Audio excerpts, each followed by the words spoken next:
everyone, this is Amanda Moore from the Angelman Syndrome Foundation, and you're listening to the ASF podcast, the show that explains everything you want to know about Angelman Syndrome. We're so excited you're here, and we hope you enjoy the show.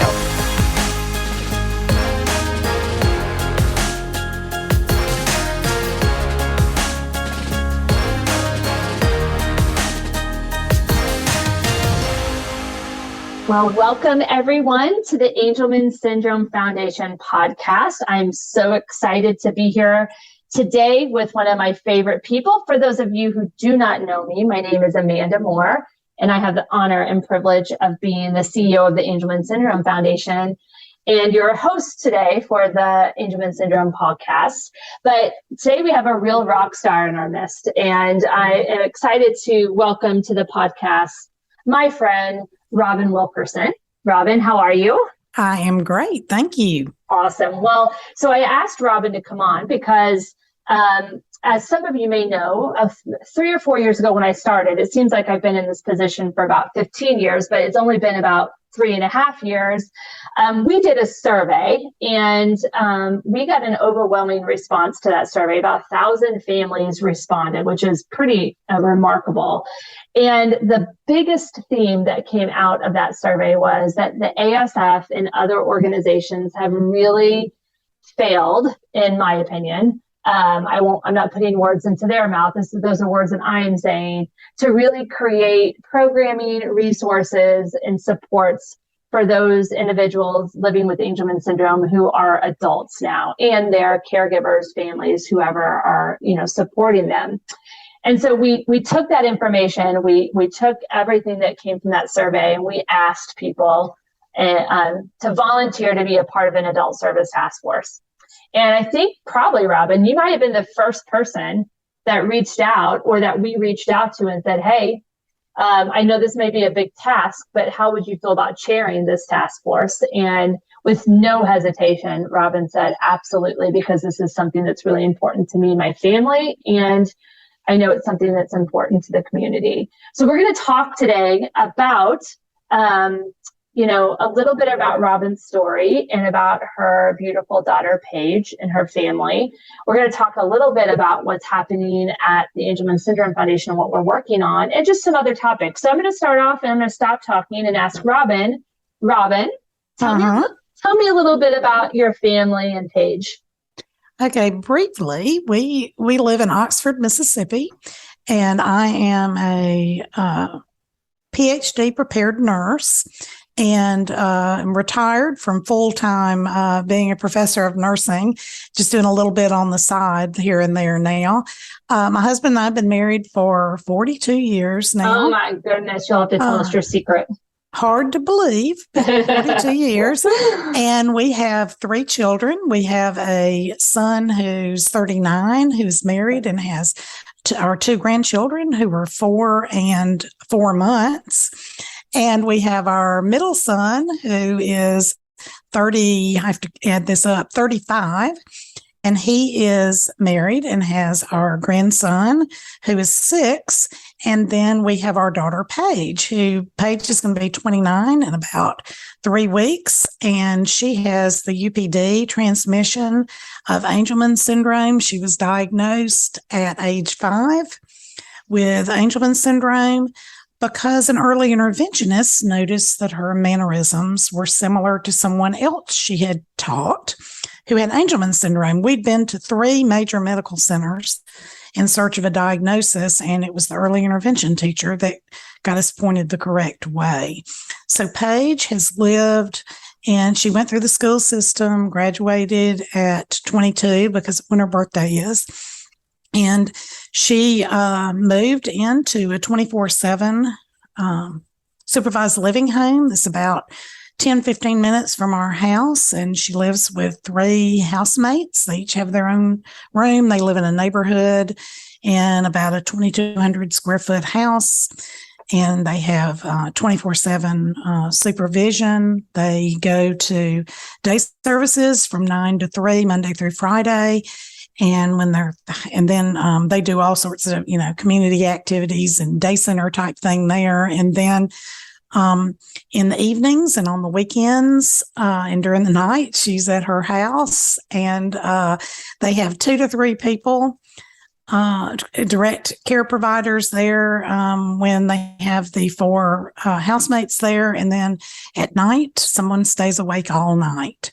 And I will say about because people always ask this question, with the supervised living, Paige does require the most support in the house.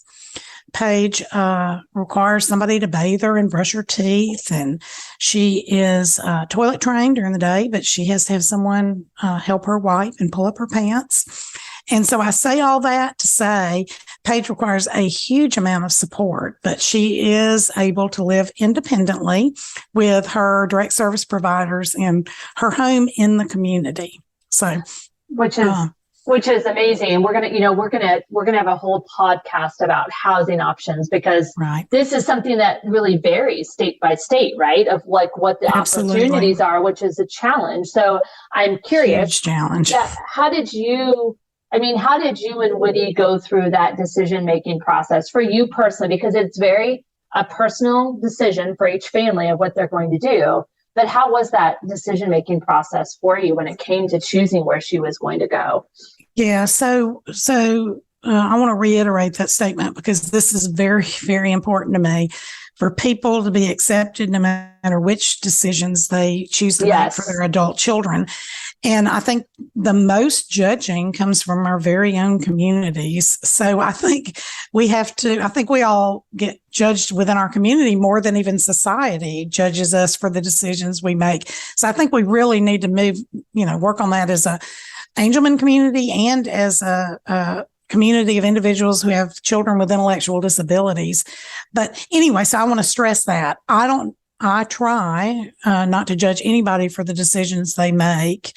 And it's hard. It's really hard, because sometimes when you make the decision for your child to live outside your home, people, for some reason, jump to the conclusion that you must, not want to take care of them anymore or love them anymore or any of that. And it's as far from the truth as you can get on that. Yeah. So how our family ended up with the decision, Woody and I, for years, always said we wanted Paige to live as independently as possible. We really didn't know what that was going to look like.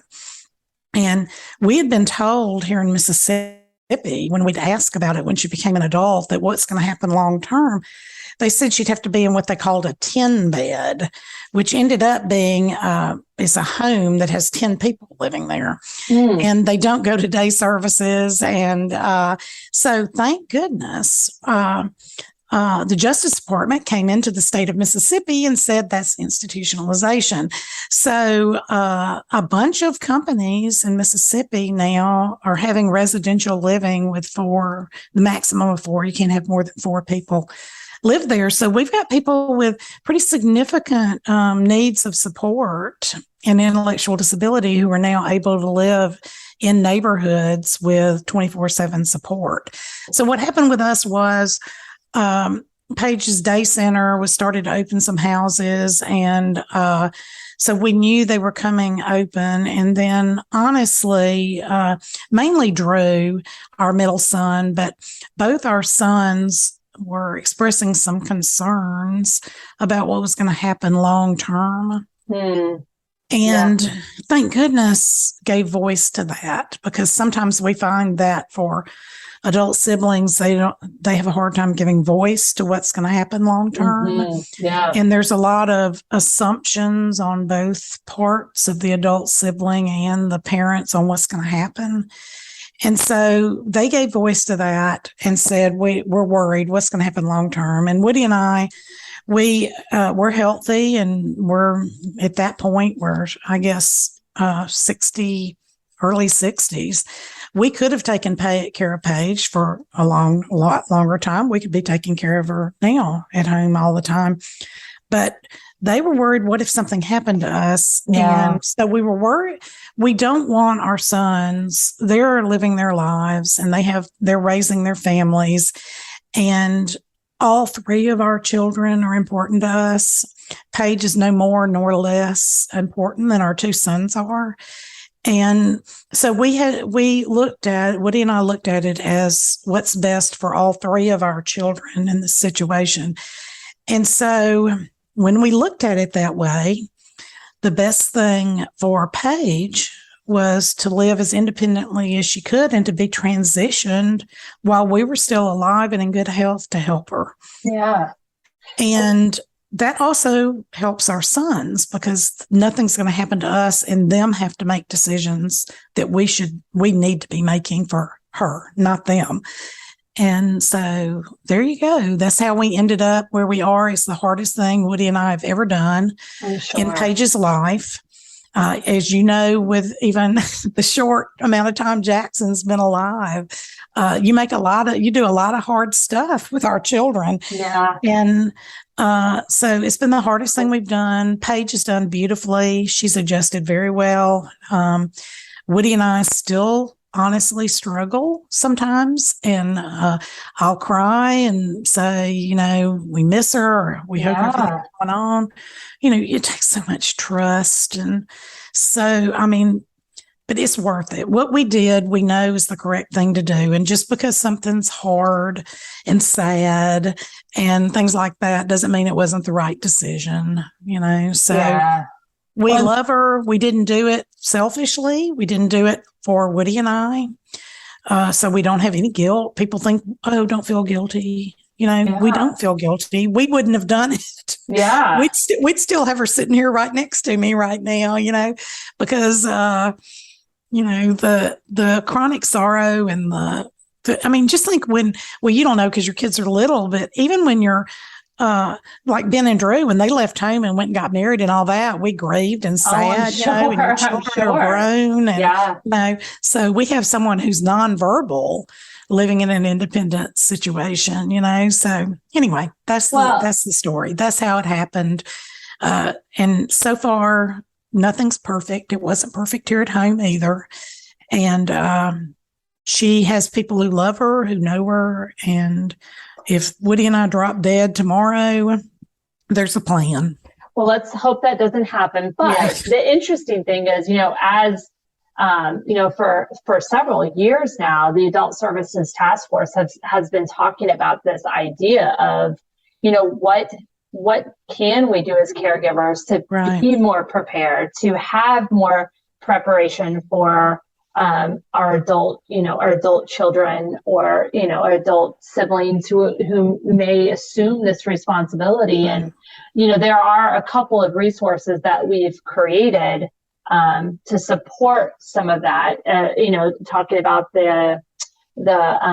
we originally got the idea because it was called a death binder or something. Like if we were to pass away tomorrow, there's this binder of all this information. So we have a template of that online. We have an adult transition checklist that you guys have worked with online to help through this process. But I want to go back really quick before we jump into some of the resources, because I think everyone listening, even if you have a child who is 7, I know I just did a podcast last night with Baden, who is 7, to get his perspective of being a sibling. It's hilarious. So you'll have to tune in. Yeah, I can't wait. I'm curious, when did you start talking to Drew and what's his brother's name? Remind me. Yeah. When did you start talking to them about, or when did they start talking to you and saying, Mom, listen, you are not sharing this information with us, and you need to, because we're worried about it as well. So I'm curious of when those questions started for them. Well, they have had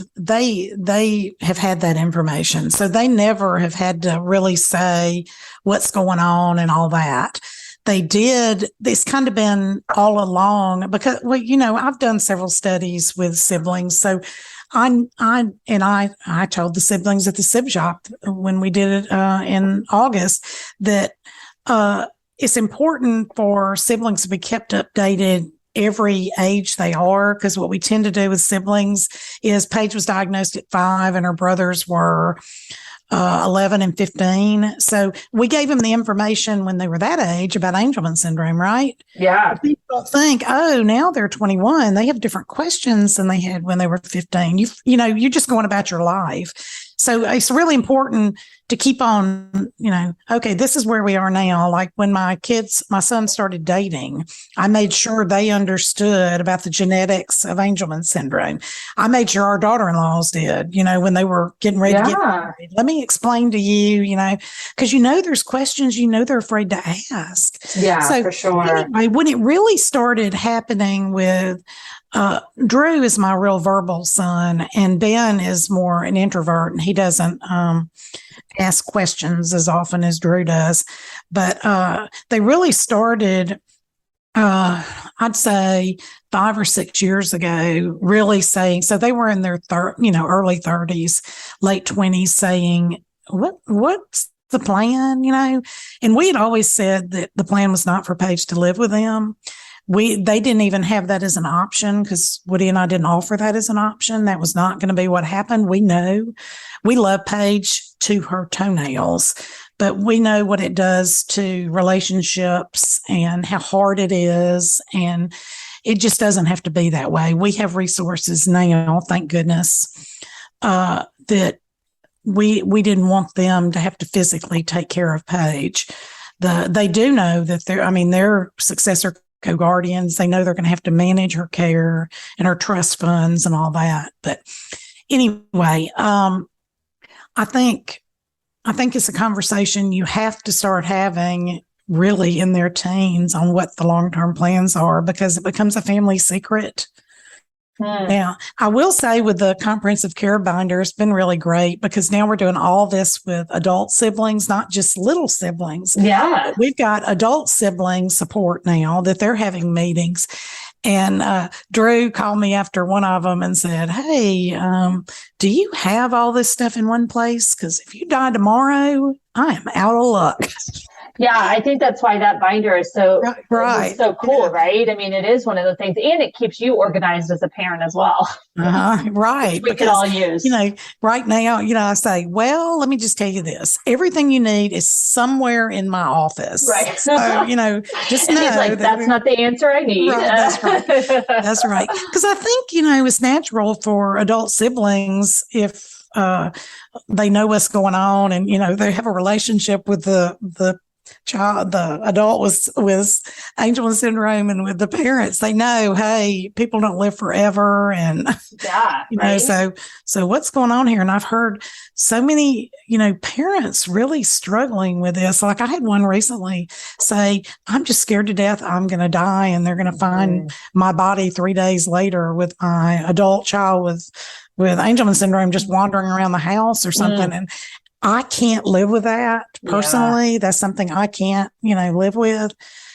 And the person actually said, I want my children to take care of, her when I'm gone. But I don't think they're going to, and I mean, physically. Yeah. And I said, but like you said, one of the big problems is I have parents emailing me because of being an adult family champion and because the wonderful Angelman Syndrome Foundation talking to me all the time about, how do we do this and all that? And it is so upsetting that I'm in Mississippi and I can't figure out how to help somebody in Tennessee, which is right, next to me, because the resources are so different. It's just... It's really hard. It's hard to navigate, even having the state-by-state guide. Right. It is a challenge. And, you bring up something that is, I can't imagine because I'm not in that stage yet, but it's got to be a true fear for a lot of our families, especially maybe our single caregivers of like, what do I do? We get that question all the time. And so, working on how we create more resources, how we create more experts to help people navigate through this, because these are true fears that our families have. And we validate them. We get it. We want to be able to meet everyone in the community where they're at in their journey and in their fears, but it's really, really hard thing to navigate. Are you struggling to find a doctor who really understands your loved one with Angelman syndrome? As a parent of a child with AS, I know firsthand how frustrating that can be. That's why we have established ASF clinics by partnering with leading medical and research institutions to provide expert, comprehensive, and evidence-based medical care dedicated to individuals with Angelman syndrome. We know access to specialized care is essential for your loved one to thrive. We have 23 locations in the United States, 6 globally, and with many more to come. Find a clinic near you at angelman.org/clinics.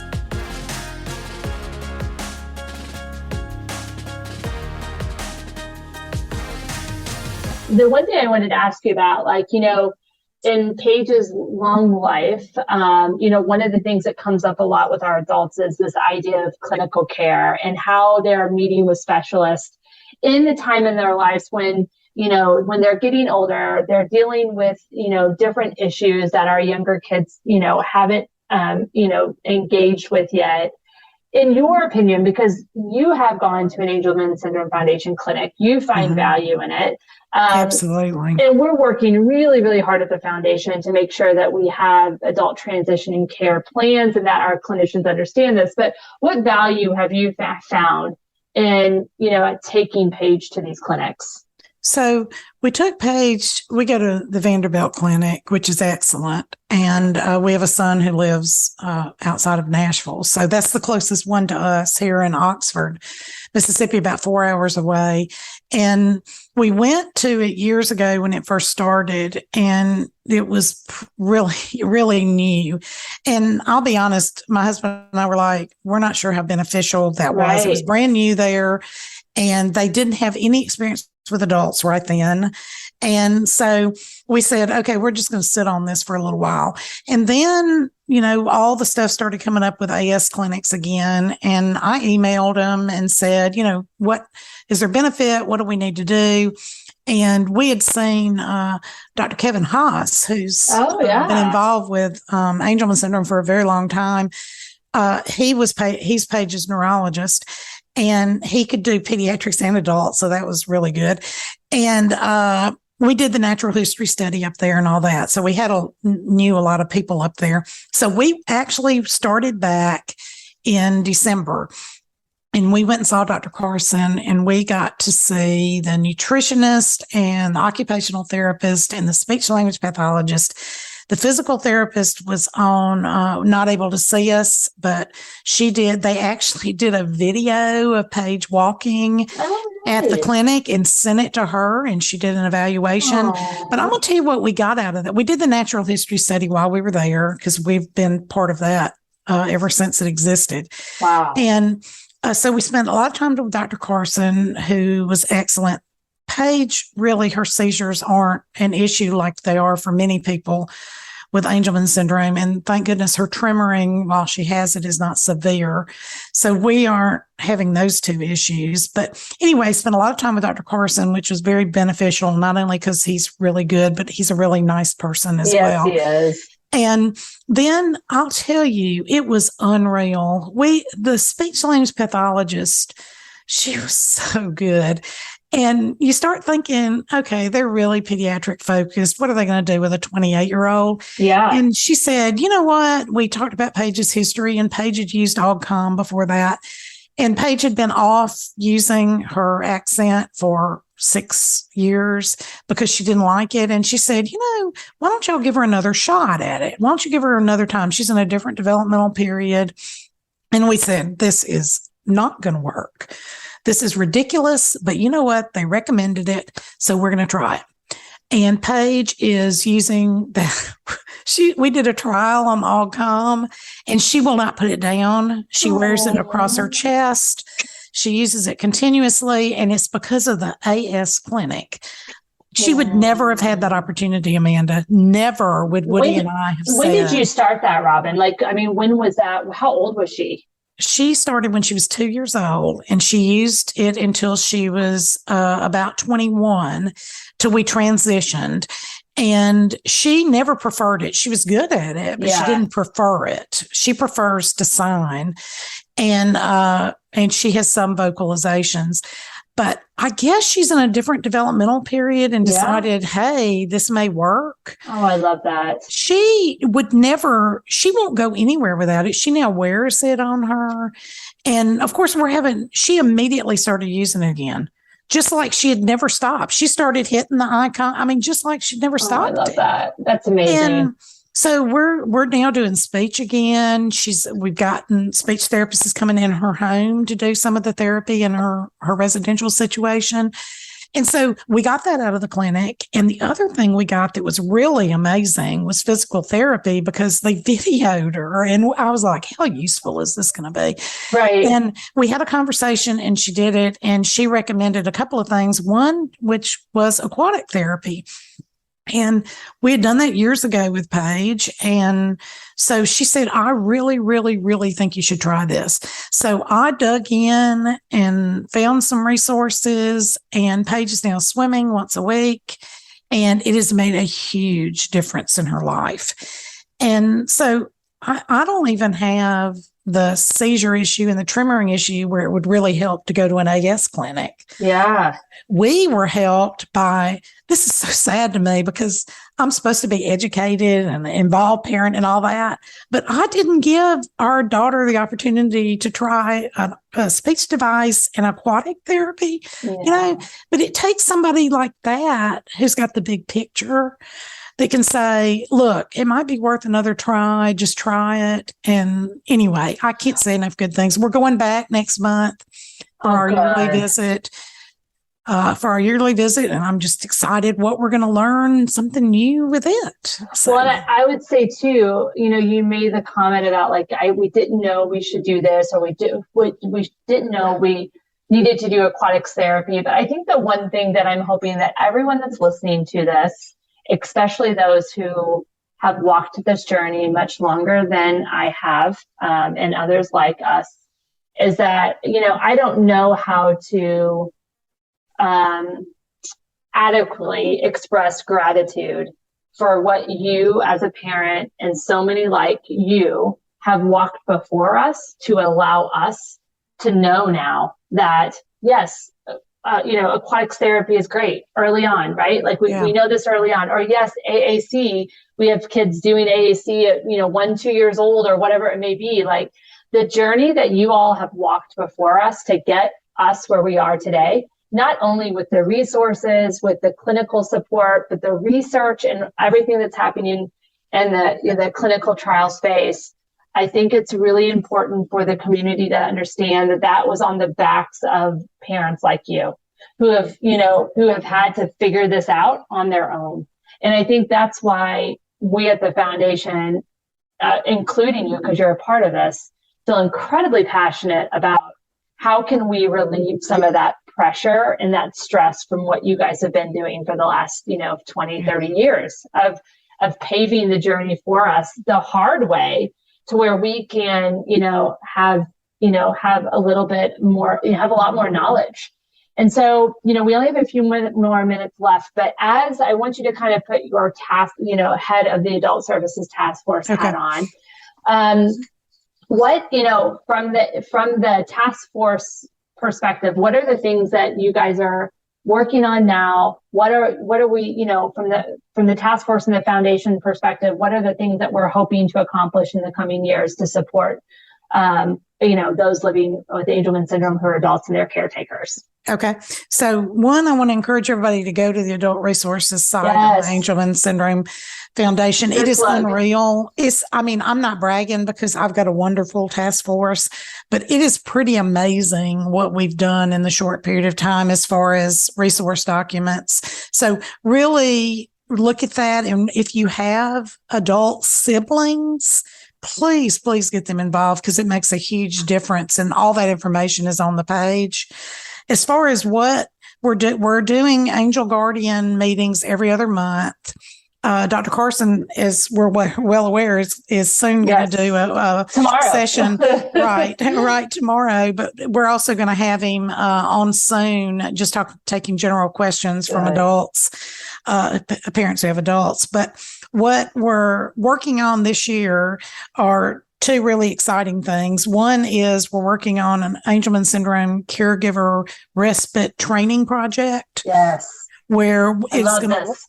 It's going to be for caregivers. It can be for parents, but it's also going to be for respite and home care workers. So it's going to be for people who have adults living at home, and people who have adults living outside the home, and people who have respite workers coming in their home. That we're right now working on the outline on training so that it can be offered if you have somebody come in your home, or even offer it to some of these companies who are doing like Paige's where she lives, that they can use, we can do a thing on this is what Angelman syndrome is. This is what AUGCOM is. This is how you best work, behavioral, etc. So that's one thing we're working on. Real excited about. It's a huge project, but my group does really well with huge projects. Yes, they do. And the other thing we've got that we're working on, this was really a request I got from a family, and Catherine and I thought this was a wonderful thing to start working on, is how you have the IEP bank for the young? Yes. Well, we're doing a person-centered plan bank for adults, because we don't do IEPs as adults. We do person-centered plans, and there's no reason we can't have a bank of those. I love that idea. So that's the two major projects we're doing over the next year in this, until we get, somebody will do some little things people are going to want done, but those are the two big projects. Well, and I think they'll be, incredibly great additions to what has already been done. I want to echo what Robin said. Go to the website and go to resources. There's a whole tab of adult services. There's printables. There are different webinars. There are tons of different resources there. And I would encourage you also, come to us if you have ideas, if you need something. Like we are doing our best. So if you have something that you feel like is a need in this population, let us know. Robin and the team will work really, really hard, including the ASF behind them, to do all we can to support the work that we're moving on. So Robin, I cannot thank you enough for being on tonight. We could probably talk for hours, but I want to first thank you for sharing your beautiful story about your family and your journey. It's always lovely to hear, even though I've heard it before. I think I learn something new every time you share it. And thank you so much for your passion for this community and for especially running the Adult Services Task Force. If anybody's interested in being a part of that task force, email us. Please email us at info@angelman.org and we'll get you connected. So ASF is doing a great job with adult resources, I got to say. Well, we couldn't do it without you. So thank you so much, Robin. And thank you, everyone, for listening. We hope to see you at the next podcast.